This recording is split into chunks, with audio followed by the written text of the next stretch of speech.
एक बार की बात है। एक बहुत ही सुंदर राजकुमारी थी जिसका नाम महानूर था।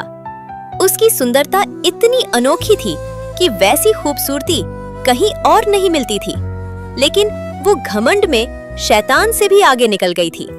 वो किसी भी राजा या राजकुमार को अपना पति बनाने के लिए तैयार नहीं होती थी, चाहे वो कितना भी अच्छा या सुंदर क्यों ना हो। उसके पिता यानी राजा उसकी इस आदत से बहुत परेशान हो चुके थे। एक दिन तंग आकर उन्होंने सभी जाने पहचाने और अनजाने राजाओं, राजकुमारों, नवाबों और अमीरों को अपने महल में आखिरी बार बुलाया ताकि राजकुमारी किसी एक को अपना पति चुन ले। अगले ही दिन सुबह नाश्ते के बाद महल के सुंदर बाग में रंग बिरंगे शाही कपड़ों में सजे राजकुमारों की लंबी कतार लगी थी। हर राजकुमार अपनी शान, सुंदर मुकुट और खुशबूदार कपड़े पहनकर पूरे आत्मविश्वास के साथ खड़ा था। बगीचे में मखमली कालीन बिछे थे, फूलों की खुशबू हवा में फैली हुई थी और दूर दूर तक महल के पेड़ों के बीच शहनाइयों की मीठी आवाज गूंज रही थी। राजकुमारी अपनी दासियों के साथ सुनहरे कंगनों वाले शाही लिबास में सिर ऊंचा करके घमंड से उन सब के सामने से गुजरने लगी। वो हर एक को सिर से पांव तक देखती और फिर नापसंद करके मुंह फेर लेती। जब उसकी नजर पहले राजकुमार पर पड़ी जो थोड़ा मोटा था, तो उसने हंसते हुए कहा, मुझे यह बियर का पीपा क्यों चाहिए। दूसरा राजकुमार बहुत दुबला पतला था, जैसे हवा उड़ाकर ले जाए। तो राजकुमारी हंसी और बोली, मुझे ये सूखी लकड़ी की छड़ी क्यों चाहिए। तीसरे की रंगत पीली थी, जैसे वो कई दिन से बीमार हो। तो उसने कहा, अरे ये तो बीमार जैसा दिखता है, मुझे नहीं चाहिए। चौथा कुछ ज्यादा ही सेहतमंद था, उसके गाल लाल लाल थे। तो वो ताना मारते हुए बोली, ये मुर्गा है या राजकुमार, मुझे नहीं चाहिए।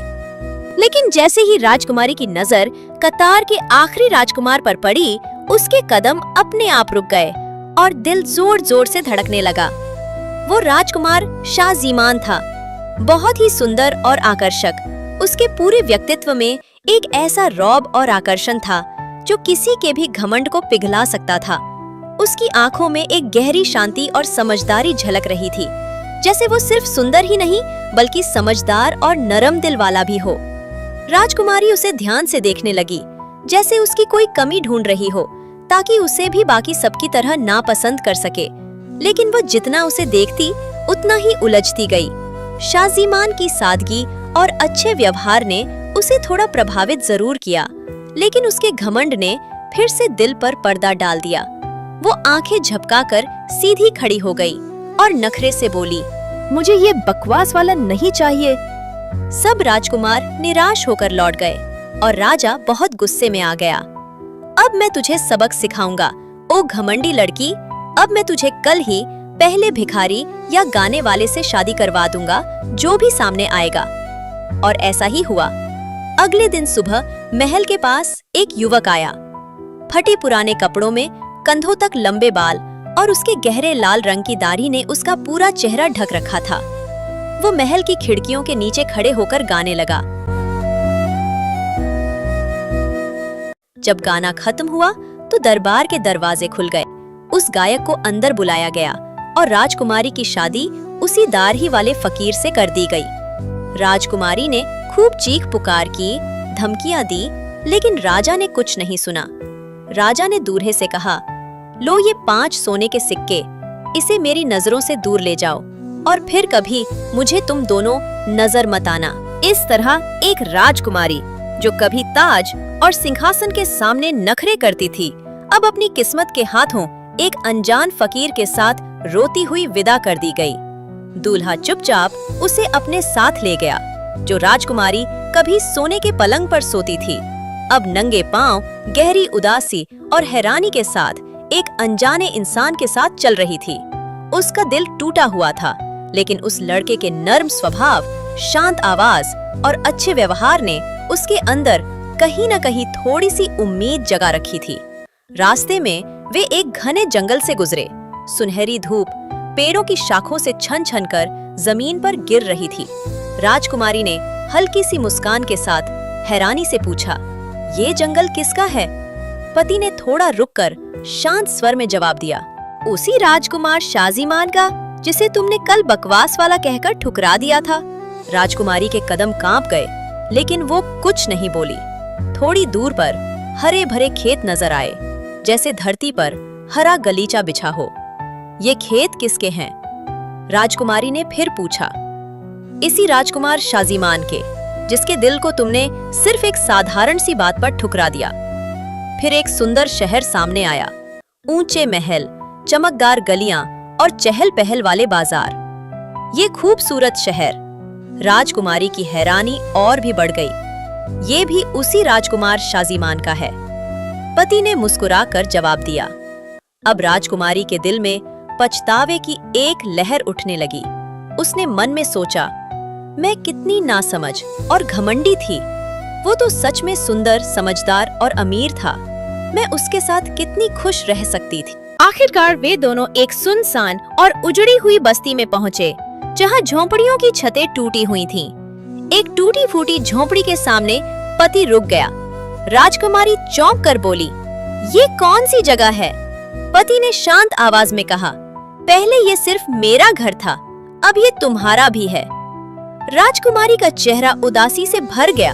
उसकी आंखों में आंसू थे और भूख से उसके होंठ कांप रहे थे, जैसे जिंदगी ने उसे मजबूर कर दिया हो। वो कांपते कदमों से उस झोंपड़ी के अंदर चली गई। अफसोस, वहां न कोई कीमती कालीन था, न सोने की थाली, न इत्र की खुशबू, न नौकर चाकरों की भीड़, न खाने की मेज थी, न चूल्हे में आग। अब उसे ही आग जलानी थी, उसे ही आटे से रोटी बनानी थी। धुएं से उसकी आंखें जलने लगी, और जब सब कुछ खत्म हुआ तो उसे बर्तन भी खुद ही धोने पड़े। अगली सुबह जब सूरज की किरणें झोंपड़ी की दरारों से अंदर आईं, तो उसकी नींद खुली। लेकिन सामने न मखमल के पर्दे थे, न चांदी की ट्रे में नाश्ता। पति ने एक खुरदरा पुराना सा कपड़ा लाकर दिया, जो कभी रेशम के कपड़े पहनती थी, अब इस मोटे और फीके रंग के कपड़े को देखकर हैरान रह गई। उसे एक सादा मिट्टी जैसा दुपट्टा भी दिया गया। पति ने नरमी से कहा, आज तुम्हें एक नया काम सीखना होगा। घर की सफाई करने के बाद वो उसे जंगल से लाए गए बेंत की टहनियां दिखाने लगा। वे टहनियां सख्त और रूखी थीं, जैसे वो भी राजकुमारी के घमंड पर हंस रही हों। पति ने उन्हें छीलकर टोकरा बनाने का तरीका सिखाया। राजकुमारी ने अपनी नाजुक उंगलियों से एक टहनी मोड़ने की कोशिश की, लेकिन उसका तीखा सिरा उसकी उंगली में चुभ गया। खून की एक बूंद निकल पड़ी और दर्द के मारे वो रो पड़ी। मैं ये नहीं कर सकती, वो रोते हुए बोली। लेकिन पति चुप रहा। उसने उसके जख्म पर पट्टी बांधी और कहा, हर सीख की शुरुआत पहले जख्म से होती है।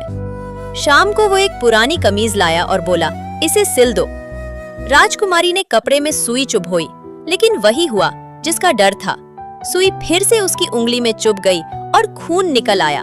उसकी आंखों से आंसू बह निकले। जो जिंदगी कभी ऐशो आराम में बीती थी, अब वो उसे दर्द, मेहनत और चुपचाप सहने का सबक सिखा रही थी। अगली सुबह वह एक भारी टोकरा लाया, जिसमें मिट्टी के सुंदर बर्तन रखे थे। उसने कहा, आज तुम्हें बाजार जाना होगा, इन बर्तनों को बेचना सीखो। राजकुमारी के कदम कांपने लगे। महल की शानदार गलियों से धूल भरी बाजार की सड़कों तक का यह सफर उसके घमंड के लिए सबसे बड़ी परीक्षा था। उसने टोकरा सिर पर रखा, सिर झुकाया और चुपचाप शहर की ओर चल पड़ी। बाजार की भीड़, शोर और चिल्लाहट, यह सब उसके लिए नया और डरावना था। मगर उसकी उदास आंखों, सादगी भरे रूप और प्राकृतिक सुंदरता ने लोगों का दिल छू लिया।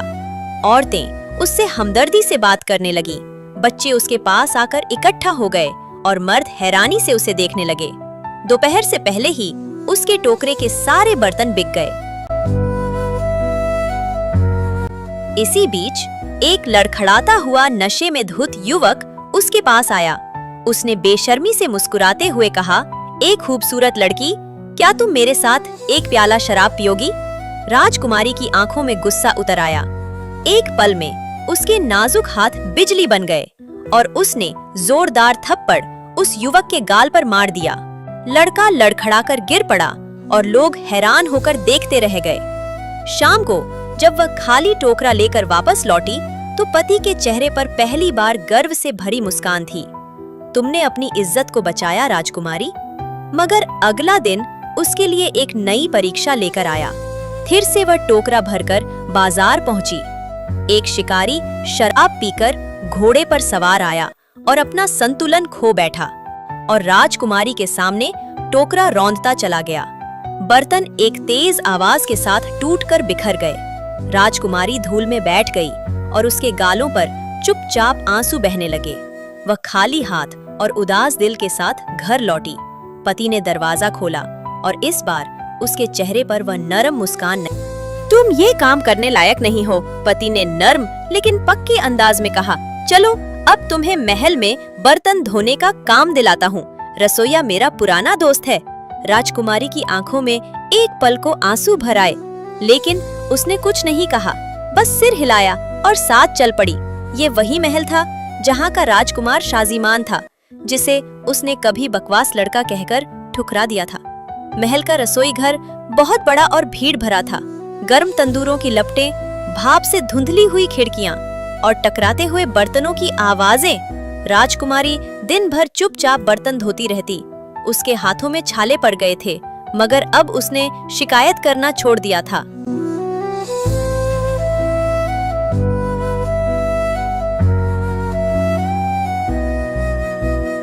एक हफ्ता बीत गया। राजकुमारी हर दिन की तरह महल में बर्तन धोती, खाना समेटती और शाम को थकी हुई अपनी झोंपड़ी लौटती। लेकिन उस रात महल का माहौल कुछ अलग था। हर जगह रोशनी, रंगीन पर्दे, खुशबूदार फूलों के हार और नौकर इधर उधर दौड़ रहे थे। सब लोग धीरे धीरे बातें कर रहे थे, क्योंकि एक गुप्त खबर फैल चुकी थी। राजकुमार शाजीमान की शादी होने वाली है, लेकिन दुल्हन कौन है ये किसी को नहीं पता था। जब राजकुमारी जाने लगी तो रसोई वाली औरत ने मुस्कुराकर उसे प्यार भरी नजर से देखा और अपनी गंदी सी जेबों में से मांस, हलवा और मिठाई के टुकड़े उसकी जेबों में भर दिए। रुको बच्ची, उसने कहा, आज तो जरा महल के ग्रैंड हॉल की रौनक देख लो। आखिर राजकुमार की शादी है। राजकुमारी, जो अब जिंदगी के झटकों से कुछ मजबूत हो चुकी थी, हिचकिचाते हुए ग्रैंड हॉल के दरवाजे की दरार से झांकने लगी। अंदर संगीत बज रहा था, मोमबत्तियां चमक रही थीं और मेहमान सजे धजे मुस्कुरा रहे थे। वो दरवाजे से झांक ही रही थी कि अचानक राजकुमार बाहर निकला, इतना सुंदर कि नजरें हटाना मुश्किल। और वो कोई और नहीं, वही बकवास वाला राजकुमार था। तुम्हारी सुंदर सहेली को अपने जिज्ञासा की कीमत चुकानी होगी, उसने रसोई वाली से कहा। उसे मेरे साथ नाचना होगा।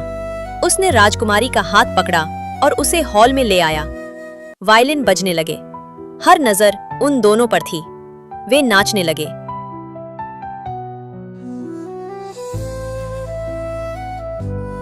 लेकिन कुछ ही पल बीते थे कि राजकुमारी की जेबों से मांस और हलवे के टुकड़े एक एक करके गिरने लगे।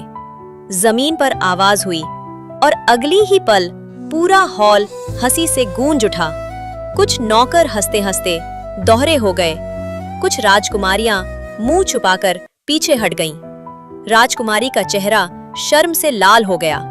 वो आंखों में आंसू लिए दरवाजे की ओर भागी, लेकिन राजकुमार ने तुरंत उसे पकड़ लिया, प्यार से लेकिन मजबूती से।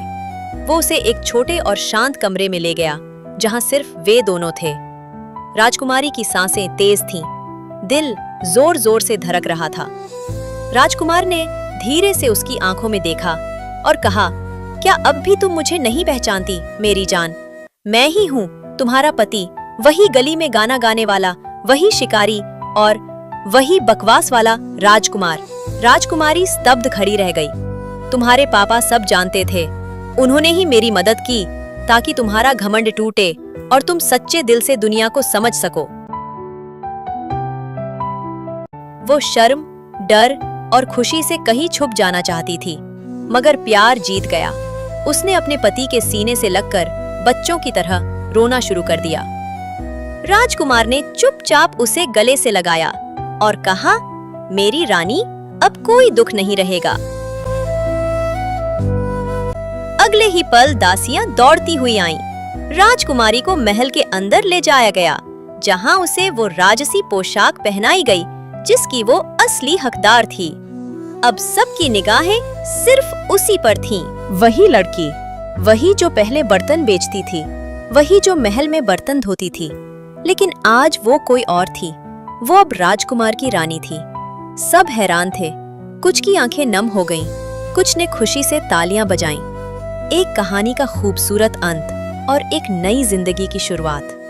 अगर आपको ये कहानी पसंद आई हो तो लाइक और सब्सक्राइब जरूर करें। ये हमारे लिए आपकी मोहब्बत और हौसले की सबसे प्यारी निशानी होगी।